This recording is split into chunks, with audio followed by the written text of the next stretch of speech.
Welcome back to Hardware Unboxed. Today we're going to discuss a topic that's often raised when we do our big benchmark videos. As many of you know, we do a lot of CPU related gaming benchmarks on the channel, and we often try to work out which CPU at a given price point will offer you the most bang for your buck now and hopefully in the future. Not that long ago, I compared the very evenly matched Core i5-8400 and Ryzen 5 2600. Overall, the 2600 was faster once fine-tuned, but ended up costing more per frame, making the 8400 the cheaper and more practical option for most gamers. For that particular matchup, I compared the two CPUs and 36 games at 3 resolutions, and because we want to use the maximum in-game quality settings to apply as much load as possible, the GeForce GTX 1080 Ti is always our weapon of choice. This helps to minimize GPU bottlenecks that can hide potential weaknesses when analyzing CPU performance. The problem we've found is quite a few viewers seem to get confused about why we're doing this, and I suspect without thinking it through fully, take to the comments section to bash the content for being misleading and unrealistic. Since this is something we're starting to see a bit of, I thought I'd try and address the topic and hopefully explain a little better why it is we test all CPUs with the most powerful gaming GPU available at the time. When testing a new CPU, we have two main goals in mind. Firstly, to work out how it performs right now, and then how future-proof is it? Will it still be serving you well in a year or so's time, for example? As I mentioned a moment ago, to do this accurately, it all really comes down to removing the GPU bottleneck. We don't want the graphics card to be the performance limiting component when measuring CPU performance, and there are a number of reasons why this is important, and I'll touch on them in this video. Let's start by talking about why testing with a high-end GPU isn't misleading and unrealistic. Yes, it is true right now in 2018, it's very unlikely anyone is going to pair a GeForce GTX 1080 Ti with a sub $200 US processor.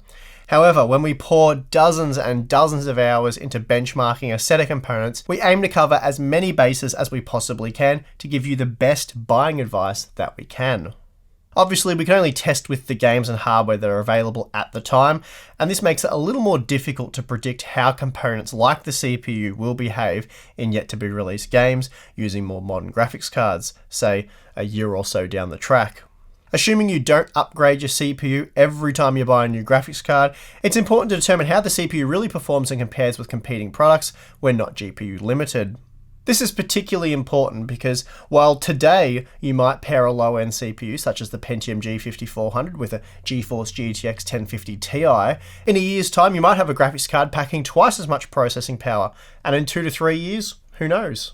As another example, if we compared the Pentium G5400 to the Core i5-8400 with the GeForce GTX 1050 Ti, we would determine that in today's latest and greatest games, the Core i5 provides no real performance benefit.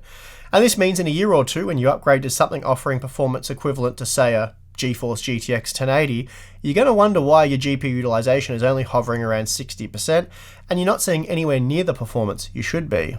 Here's another example we can use from a previous video. For the Pentium G4560 release, I did create a GPU scaling test back in early 2017. Here we see with a GTX 1050 Ti that the Core i7-6700K is no faster than the Pentium processor.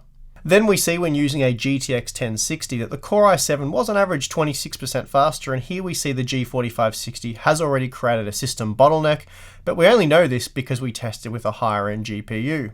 With the GTX 1080, we see that the Core i7-6700K is almost 90% faster than the G4560, and we are talking about a GPU here that by this time next year could be delivering mid-range light performance, much like what we see when comparing the GTX 980 and GTX 1060 for example. Now, in the example just given, you might say, well, the G4560 was priced at just $64 US, while the 6700K costs $340 US, so of course the Core i7 is going to be miles faster. And, well, I don't disagree, but this is an 18-month-old example, and we can see that the 6700K had significantly more headroom back then, something we wouldn't have known had we tested with only a GTX 1050 Ti, or even the 1060. You could also argue that even today, at an extreme resolution like 4K, there would be little to no difference between the G4560 and 6700K, and that might be true for some titles, but it won't be for others like Battlefield 1 multiplayer as an example, and it certainly won't be true in a year or two when games become even more CPU demanding. Additionally, don't fall into the trap of assuming everyone uses ultra quality settings or targets just 60 FPS. There are plenty of gamers using a mid-range GPU that opt for medium to high and even sometimes low settings to push frame rates well over 100 FPS, and these aren't just gamers with high refresh rate 144Hz displays. Despite popular belief, there is a serious advantage to be had in fast-paced shooters by going well beyond 60 FPS on a 60Hz display, but that's a discussion for another video. Maybe you guys can hound Tim to tackle that one. Anyway, getting back to the Kaby Lake dual core for a moment, swapping out the $64 US processor for something higher end isn't really a big deal, which is why we gave the ultra affordable G4560 a rave review in early 2017. But if we're comparing much more expensive processors such as the Core i5-7600K and Ryzen 5 1600X for example, it's very important to test without GPU limitations. Jumping back to the recent Core i5-8400 versus Ryzen 5 2600 benchmark comparison featuring 3 tested resolutions, let's take a quick look at the Mass Effect Andromeda results. I have to say, those performance trends look quite similar to the previous graph, don't they? You could almost rename 720p to GTX 1080, 1080p to GTX 1060, and 1440p to GTX 1050 Ti. Since so many of you suggested that those two sub $200 US CPUs should have been tested with the GPU packing a sub $300 US MSRP, let's see what that would have looked like at our 3 tested resolutions. Now, we know that the GTX 1060 has 64% fewer CUDA cores, and in Mass Effect Andromeda that leads to around 55% fewer frames at 1080p and 1440p using the Core i7-7700K clocked at 5 GHz. And we see exactly that in these graphs from my 35 game benchmark comparing the Vega 56 and GeForce GTX 1070 Ti graphics cards, which was conducted last year. The GTX 1060 spat out 61 FPS on average at 1080p and just 40 FPS at 1440p. So here's where the GTX 1060 is situated on our graph in relation to the GTX 1080 Ti. The first red line indicates the 1% low result and the second red line the average frame rate. So as you can see, even at 720p, we are massively GPU bound here.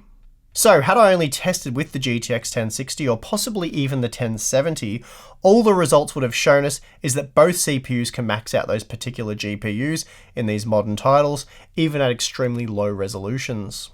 In fact, you could throw a Core i3-8100 and Ryzen 3 2200G into the mix, and the results would have led us to believe that neither CPU is inferior to the Core i5-8400 and Ryzen 5 2600 when it comes to modern gaming. Of course, there will be the odd extremely CPU-intensive title that shows a small dip in performance for those lower-end CPUs, but the true difference would be masked by the weaker GPU performance. I know some people believe that reviewers test with extreme high-end GPUs in an effort to make the results more entertaining, but come on guys, that one's actually a bit too silly to entertain. As I've said, the true intention is to try and determine which product will serve you best in the long run, not to keep you on the edge of your seat for an extreme benchmark battle to the death. As for providing more real-world results by testing with a lower-end GPU, I'd say unless we tested with a range of GPUs at a range of resolutions and quality settings, you're not really going to see the kind of real-world results many of you claim testing with a mid-range GPU would deliver. Given the enormous and unrealistic undertaking that kind of testing would be for any more than a few select games, the best option is to test with a high-end GPU, and if you can do so at 2 or 3 resolutions, as this mimics GPU scaling performance anyway. Don't get me wrong, it's not a dumb suggestion testing with lower-end graphics cards, it's just a different kind of test. I also feel like those suggesting this test are doing so from somewhat of a narrow viewpoint. For example, playing Mass Effect Andromeda with the GTX 1060 but using medium quality settings, we'll see the same kind of frame rate you'll get with the GTX 1080 Ti using the ultra quality settings. So don't make the mistake of assuming that everyone is going to play under the same conditions as you. Some people use the ultra quality settings and are happy with low frame rates, while others will go all the way down to medium because they want to see high frame rates. So given that gamers have a wide and varying range of requirements, we do our best to use a method that covers as many bases as possible. And well, given that GPU limited testing tells us little to nothing, that is something we try to avoid when testing CPU performance. And that is going to do it for this one. If you did enjoy the video, be sure to hit the like button, subscribe for more content. If you appreciate the work we do here at Harbour Unboxed, then consider supporting us on Patreon. Thanks for watching. I'm your host, Steve, and I'll see you again next time.